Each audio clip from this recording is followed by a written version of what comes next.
मी जाते. मी आपल्या विराजसला असं बाहेर नाही सोडणार. विजेंद्रनं डोक्यात राग घालून घेतलं की तो कोणाचं ऐकत नाही हो.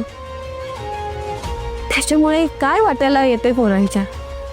सुखाचा संसार करायचा सोडून हे सगळं माझ्या नातवाला माझ्या नात सुरेला असं वणवण फिरायला लावून मी तर सुखाने नाही राहू शकत हो.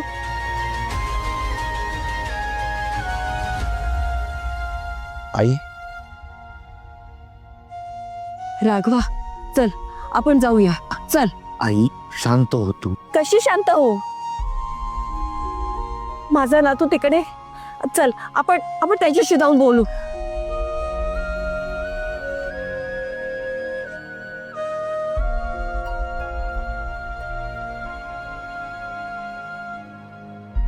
विराजस विराजस. विराजस राधा राधा, विराजस मी बघतो थांब.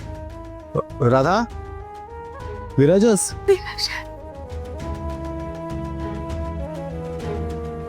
आई, ही आता असं काय करतोस.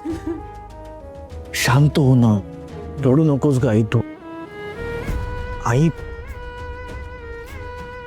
आजी.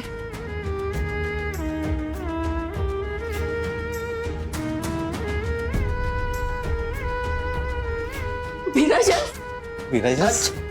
विराजस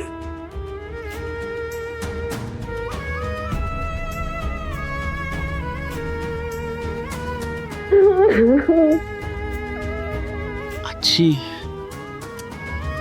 काय करतेस. असं रागाने घर सोडून जाऊ नकोस रे. अरे तिच्याशिवाय नाही जगू शकणार मी. आई, आई अगं शांत हो ना. विराजस,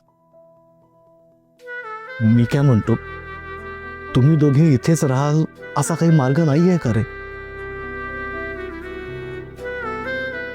काहीतरी दुसरा पर्याय असेल ना. तुम्ही नका रे जाऊ. तुम्ही घर सोडून नका जाऊ. राधा, विराजस शिवाय जगण्याची कल्पनाच मी नाही सहन करू शकत ग. मी हात सोडतो तुझ्या समोर, प्लीज. काका काय करताय तुम्ही. तुम्ही प्लीज हात जोडू नका. मी खूप लहान आहे तुमच्यापेक्षा.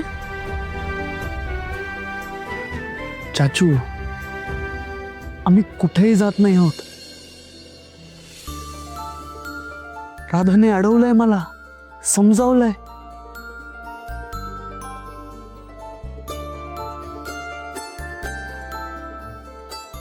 आम्ही इथेच थांबतोय. खरंच विराजस. हो आजी.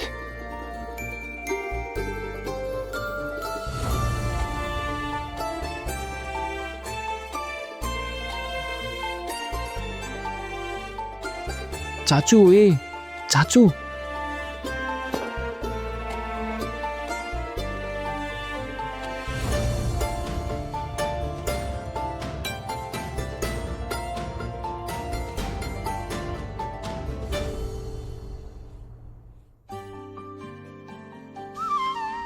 राधा, हवे आमच्या घराचे तुकडे होण्यापासून वाचवलंस तू.